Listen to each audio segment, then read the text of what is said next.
السلام علیکم دوستو، انسائیڈ بائی موزم فخر میں خوش آمدید۔ یہ یونس میمن کون ہے اور اچانک اس کا تذکرہ کیوں ہونے لگا، اور خاص طور پر اس وقت جب chief justice of Pakistan mister justice Gulzar Ahmed عدالت عظمیٰ کی کارروائی میں مصروف تھے، اور انہوں نے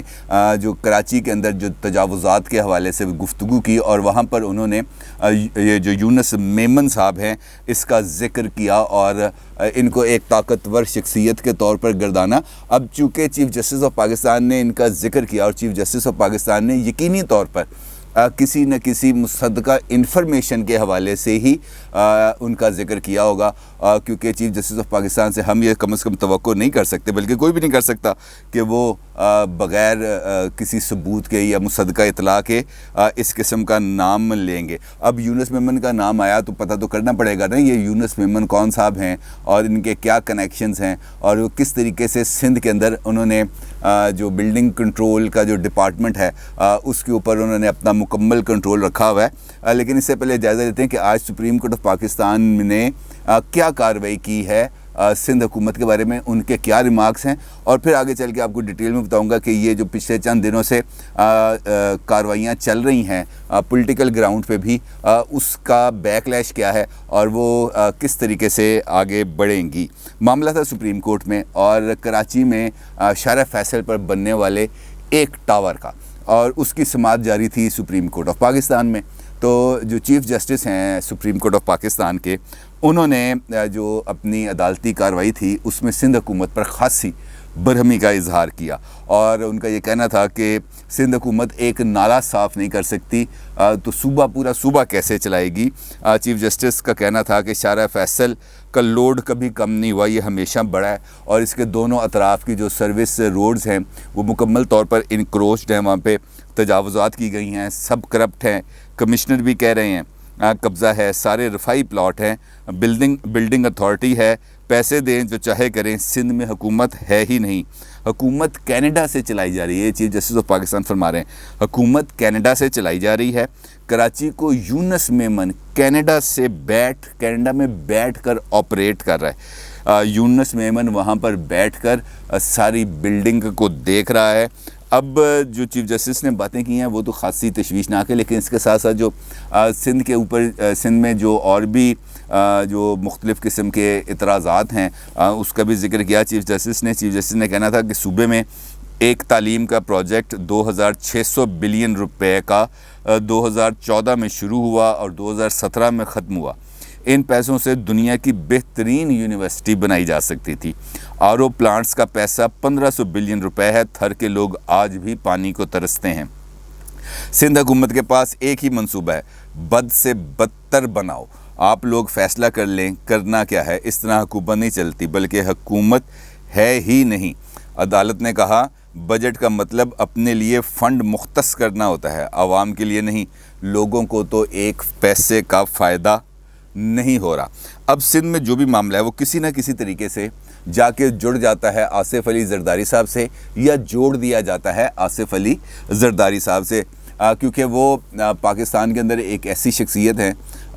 جن پہ کسی بھی معاملے کا ملبہ بھی ڈالا جا سکتا ہے، اور کسی معاملے میں وہ شریک بھی ہو سکتے ہیں۔ بڑی عجیب و غریب قسم کا یہ ان کے بارے میں ایک پبلک پرسیپشن بنی ہوئی ہے۔ چیف جسٹس صاحب کی رائے اور ان کی معلومات سے اختلاف تو ممکن نہیں ہے، لیکن اگر ہم گزشتہ چند روز میں ہونے والی کارروائیاں دیکھیں تو ہمیں پتہ چلتا ہے قطع نظر سپریم کورٹ آف پاکستان کی اس کارروائی سے، کیونکہ جو سپریم کورٹ نے کہا اس پر تو کسی بھی قسم کی کوئی رائے دی نہیں جا سکتی، لیکن اس وقت سندھ اور خاص طور پر سندھ کی حکومت اور خاص طور پر پیپلز پارٹی کی حکومت بہت زیادہ تنقید کا نشانہ بن رہی ہے، اور یہ گزشتہ کچھ 4-5 دن سے ایسی ایکٹیویٹیز شروع ہوئیں۔ سب سے پہلے آپ کو پتہ ہے وہ NFC کے معاملے پر بات چیت شروع ہوئی کہ ہمارا حصہ پچھلے سال جو NFC ایوارڈ میں حصہ بنتا تھا اس سے کم دیا گیا، اور ہم جو پیسے ہیں وہ فیڈرل گورنمنٹ نے روک لیے۔ پھر پانی کے معاملے پر جو سندھ گورنمنٹ ہے وہ جو ہے فیڈرل گورنمنٹ کے ساتھ بالکل آمنے سامنے آ گئی، اور پھر جو وفاقی وزراء ہیں انہوں نے یہ الزام لگائے کہ آصف علی زرداری صاحب اور فریال تالپور صاحبہ کی زمینوں کو تو پورا پانی مل رہا ہے، اور یہ خود پانی چوری کرتے ہیں اور اپنی زمینوں کی طرف پانی کا رخ موڑتے ہیں، باقی سندھ کا ان کو کوئی خیال نہیں ہے۔ پھر اس کے بعد فواد چودھری صاحب جاتے ہیں کل کراچی، اور وہاں پہ جا کر ایک دھواں دھار پریس کانفرنس کرتے ہیں،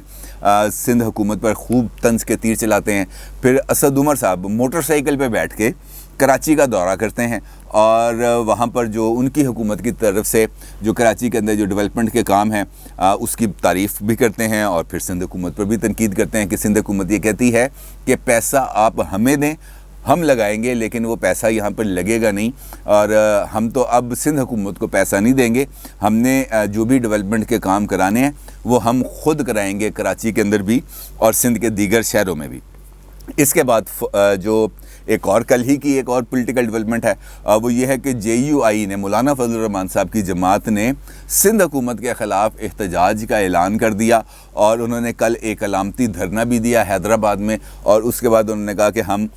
جو سندھ حکومت ہے اس کی کارکردگی کا اور اس کی جو کرپشن ہے اس کا پردہ چاک کریں گے۔ سندھ حکومت کی کارکردگی پر اس سے پہلے بھی سوالیہ نشان لگتے رہے ہیں، اور سندھ حکومت ہدف تنقید ہمیشہ سے ہی رہی ہے، اپنی کارکردگی کی بنیاد پر بھی اور کرپشن کے الزامات کی وجہ سے بھی، لیکن چونکہ پاکستان کا جو ڈھانچہ ہے، چاہے وہ سیاسی ڈھانچہ ہے، چاہے وہ انصاف کا ڈھانچہ ہے، وہاں پر بھی خاصی کمیاں اور کوتاہیاں موجود ہیں، جس کی وجہ سے یہ جو وائٹ کالر کرائمز ہیں اس کو پراپرلی ایڈریس بھی نہیں کیا جاتا، اور یہاں پر جو کنوکشن ریشو ہے خاص طور پر پولیٹیکل پرسنالٹیز کی وہ بہت کم ہے۔ لیکن جو میرا جو بنیادی مقصد ہے وہ یہ ہے کہ پچھلے جو چند دن کی یہ جو ایکٹیویٹی جس کا میں نے آپ سے ذکر کیا کہ اچانک سندھ حکومت پر اتنی زیادہ روشنی کیوں پڑنا شروع ہو گئی، تو اگر ہم اس پر یہ جو میں نے آپ کو واقعات کا تسلسل بتایا ہے اس پر اگر غور کریں تو ایک وجہ اس کی ممکنہ طور پر ایک وجہ یہ ہو سکتی ہے کہ آپ کو معلوم ہے کہ پہلے کچھ عرصہ پہلے آصف زرداری صاحب کو یہ پیشکش کی گئی تھی کہ وہ ملک سے باہر چلے جائیں، ملک سے باہر جا کے اپنا علاج کرائیں، اور اگر آپ نے واپس پاکستان آنا ہے تو پھر جو آئندہ الیکشنز ہیں اس کے بعد پاکستان آئیے گا، لیکن انہوں نے انکار کر دیا۔ تو وہ انکار کی قیمت کیا اب سندھ حکومت کو چکانا پڑ رہی ہے، یا قومی اسمبلی میں جو شہباز شریف صاحب ہیں ان کے ساتھ قربت بڑھ گئی ہے پیپلز پارٹی کی اور بلاول بھٹو صاحب کی، اور اسی قربت پر بہت زیادہ اعتراضات ہیں، خود نون لیگ کے اندر بھی کچھ لوگوں کو اور خاص طور پر جے یو آئی کو بھی بہت زیادہ اعتراضات ہیں۔ جے یو آئی کا یہ جو سندھ کے اندر احتجاج کا اعلان ہے یہ مولانا صاحب کی اجازت کے بغیر تو بالکل ہی ممکن نہیں، لہٰذا اگر اس کے اندر یہ جو جے یو آئی کا پرٹیکولر احتجاج ہے اس میں وہ ناراضگی کا عنصر شامل ہو سکتا ہے جو مولانا فضل الرحمان کو ہے پیپلز پارٹی پر اور خاص طور پر بلاول صاحب پر، لیکن یہ جو قربت ہے شہباز شریف صاحب کی بلاول صاحب کے ساتھ، اس قربت کے نتیجے میں ایک تحریک عدم اعتماد موو کی جاتی ہے نیشنل اسمبلی میں، اور وہ deputy speaker national assembly Qasim Khan sorry کے خلاف، اور اس پر اب آئندہ چند روز میں ممکنہ طور پر اس پر ووٹنگ بھی ہونی ہے اور پھر اس کا فیصلہ بھی آنا، اور میں نے کل آپ کو بتایا تھا کہ حکومت اس معاملے میں کچھ متحرک ہو گئی اور انہوں نے پیپلز پارٹی کے کچھ لوگوں کو اپنے ساتھ ملانے کا بھی دعویٰ کیا ہے۔ تیسرا نقطہ کوئی اور ہے، تیسرا نقطہ یہ ہو سکتا ہے کہ ممکنہ طور پر پیپلز پارٹی سے کچھ ایسا مطالبہ کیا جا رہا ہے جو پیپلز پارٹی ابھی تک وہ بات تسلیم کرنے پر آمادہ نہیں ہو رہی، اور اگر وہ آمادہ نہیں ہو رہی تو اس کی وجہ سے اس کے اوپر پریشر بڑھایا جا رہا ہے، کیونکہ پیپلز پارٹی کی اگر ہم گزشتہ کچھ عرصے کی پالیٹکس دیکھیں تو وہاں پر ایک چیز تو بڑی کھل کے سامنے آتی ہے کہ پیپلز پارٹی سندھ گورنمنٹ کو بچانے کے لیے کسی بھی ایکسٹینڈ پر جا سکتی ہے، اور دوسرا کہ وہ اگر اگریسو سٹانس لیتی ہے تو دوسری طرف سے اگر اور زیادہ کوئی طاقتور کی طرف سے اگر کوئی مطالبہ آیا ہوا ہے تو وہاں سے یوں کر کے اگر سرخ آنکھیں اس کو دکھائی جائیں تو اس کے بعد پیپلز پارٹی بھی ٹھنڈی ہو کے بیٹھ جاتی ہے۔ اب ممکنہ طور پر دو صورتیں ہو سکتی ہیں، اگر تو کسی سے مطالبہ ہے وہ مطالبہ نہیں مانا گیا، یا یہ صورت بھی ہو سکتی ہے کہ پیپلز پارٹی کا کام ختم ہو گیا، اب تو کون میں کون، اب آپ جانیں اور بھگتے معاملہ ہے سارے کو جس طریقے سے ہے، جو کرپشن کے چارجز ہیں وہ بھی بھگتیں، جو مقدمات ہیں وہ بھی بھگتیں، پولیٹیکل فرنٹ پہ آنے والا دباؤ ہے وہ بھی بھگتیں، کیونکہ پی ڈی ایم اب موجود نہیں رہ گئی، اس کا جو اثرات ہیں وہ ممکنہ طور پر ختم ہو چکے ہیں، اس کی اتنی زیادہ ویلیو رہ نہیں گئی، لہٰذا جو پیپلز پارٹی کو ساتھ ملا کے چلنے والی بات تھی اگر وہ ختم ہو گئی ہے تو یہ آپشن بھی ہو سکتا ہے۔ لیکن اس ساری صورتحال میں جو میں نے آپ کو بتائی، اس ساری صورتحال میں جو پیپلز پارٹی والے ہیں وہ ہیں خاموش، کیونکہ یہ شاید ان سے زیادہ اونچے لیول کا کام ہے، لیکن انفارمیشن آئے گی، آہستہ آہستہ آئے گی، کسی نہ کسی سطح پر آئے گی، کیونکہ خفیہ محاذ بھی سرگرم ہیں اور سیاسی محاذ بھی۔ اب بات کرتے ہیں یونس میمن صاحب کے حوالے سے۔ یونس میمن صاحب کے بارے میں بتایا یہ جا رہا ہے، جو کراچی کے خاص طور پر صحافتی حلقے ہے، ان کا یہ کہنا ہے کہ یونس میمن صاحب جو ہیں یہ ان کا تعلق ملک ریاض صاحب کی طرح تعمیراتی شعبے سے ہے، اور یہ کراچی کے اندر بہت زیادہ بلڈنگز وغیرہ بناتے ہیں، اور ہر ایک زمین جو یہ چاہیں وہ خرید بھی سکتے ہیں، اور جو زمین یہ چاہیں وہ بیچ بھی سکتے ہیں۔ ان کا وہاں پر مکمل طور پر کلی طور پر یہ اختیار ہے، اور اس کے ساتھ ساتھ یہ بڑے فراخ دل ہے، اور یہ اپنے کسی بھی معاملے کو انجام تک پہنچانے کے لیے ہر ایک حربہ استعمال کر سکتے ہیں۔ گھی اگر انگلی ٹیڑھی کرنے سے نکلے تو یہ انگلی ٹیڑھی بھی کر لیتے ہیں، اور نوٹوں کا بوریوں کے منہ بھی کھول دیتے ہیں اپنا کام کرانے کے لیے، یعنی کہ سارے سرکاری افسران یا جو متعلقہ محکمے ہیں ان کو راضی رکھتے ہیں، لہٰذا ان کی بہت زیادہ وہاں پر سنی جا رہی ہے۔ اور یہ بھی کہا جاتا ہے کہ یونس میمن صاحب کا بڑا دوستی ہے آصف علی زرداری صاحب سے۔ اب یہ دوستی ہے یا نہیں، یہ صحافتی حلقوں کا یہ کہنا ہے کہ دوستی ان کی موجود ہے، اور آصف زرداری صاحب وہ پارس پتھر ہیں جو جس کے ساتھ بھی چھو جاتے ہیں وہ سونا بن جاتا ہے، اور آصف زرداری صاحب کا نام بھی بہت زیادہ لوگ استعمال کر کے اپنے لیے فائدہ اٹھا لیتے ہیں، کیونکہ یہاں پر آپ کو یاد ہے رنگ روڈ کا ایک رنگ روڈ سکینڈل جب سامنے آیا تھا تو وہاں پر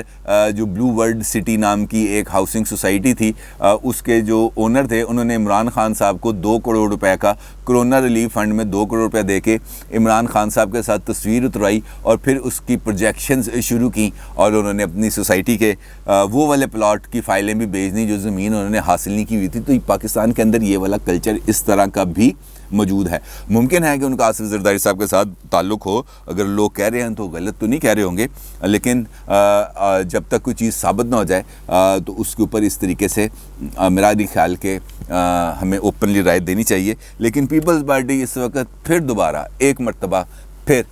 ہدف تنقید بن چکی ہے، اور اس مرتبہ بنی ہے سپریم کورٹ آف پاکستان کے ذریعے عدالت عظمیٰ کی کارروائی کے دوران۔ اور اب دیکھنا یہ ہے کہ اس کے بعد اب نئے سرے سے کس کس محاذ پر توپیں گرم ہوں گی اور کیسی کیسی گولہ باری ہوگی، یہ آنے والا وقت بتائے گا۔ اپنی رائے کا ضرور اظہار کیجیے گا۔ آپ کا بہت شکریہ۔ اللہ حافظ۔